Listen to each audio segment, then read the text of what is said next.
मेरी पसंदीदा कविताओं की काव्य पाठ श्रृंखला में आज आप सुनिए समकालीन हिंदी कविता के महत्वपूर्ण कवि राजेश्वर वशिष्ठ की एक महत्वपूर्ण कविता।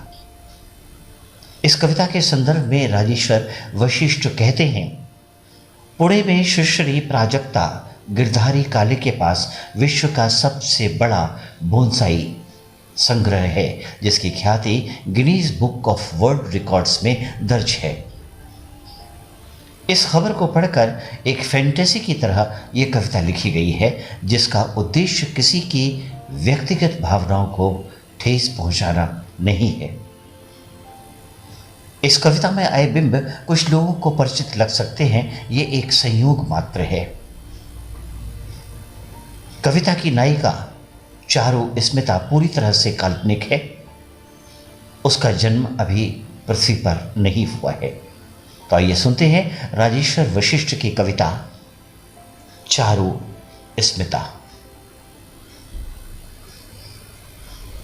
मैं किसी पेड़ की तरह उगना चाहता हूं।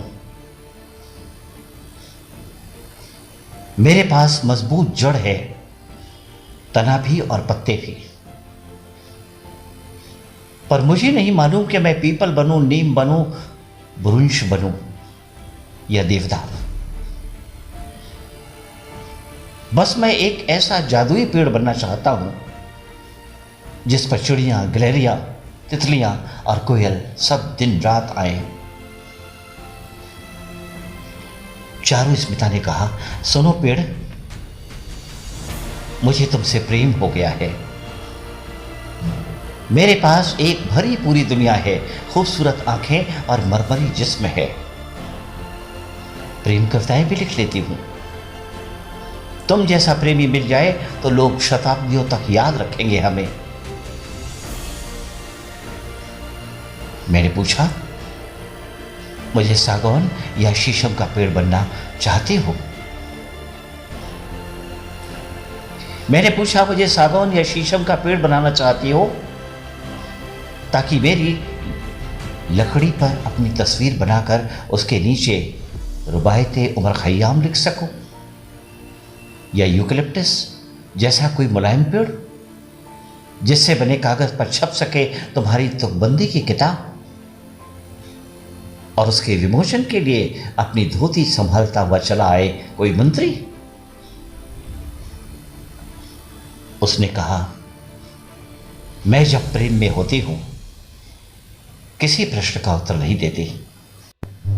मेरे घर में असंख्य पेड़ पौधे हैं, सभी कुलीन और संभ्रांत। मैं हर सुबह अपनी चिड़ियों को दाना खिलाते हुए हर पेड़ की एक एक पत्ती अपने पल्लू से साफ करती हूं। हर नए खिले फूल का चित्र फेसबुक पर अपडेट करती हूं। दिन भर डब्ल्यू रे प्लेयर पर बजाती हूं विथोवन की सिम्फनी। तुम भूल जाओगे जंगली पक्षियों की कर्कश आवाजें। मेरे पेड़ बिगड़ैल बच्चों की तरह जमीन पर नहीं लौटते। मेरे पेड़ बिगड़ैल बच्चों की तरह जमीन पर नहीं लौटते। उनकी शाखों पर कौवे और कबूतर बीटे नहीं करते। उनकी जड़ों के पास विराजते हैं भांति भांति की मुद्राओं के ढेर सारे गणेश, कछुए और एंटीक कलाकृतियां। मैं उनकी जड़ों को घर के मंदिर में शिवलिंग पर चढ़ाए जल से स्वयं तृप्त करती हूं। यहां अगर पेड़ मर भी जाएं तो सीधे स्वर्ग जाते हैं। लोग मेरे अभिजात्य को मुहावरे की तरह इस्तेमाल करते हैं। मेरा प्रेम पाकर तुम दुनिया भर के पेड़ों की भीड़ से अलग हो जाओगे। तुम्हें लगेगा तुम कदम्ब के पेड़ हो और राधा तुम्हें अपनी बाहों में भरकर अलौकिक स्पर्श सुख दे रही है। मैं तुम्हें अपने पलंग के सिरहाने मकबूल फिदा हुसैन की सरस्वती लिपिका के पास स्थापित करूंगी।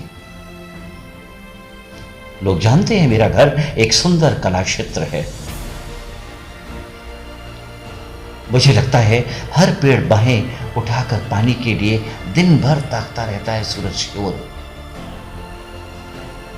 कौन साफ करता है उसकी पत्तियां?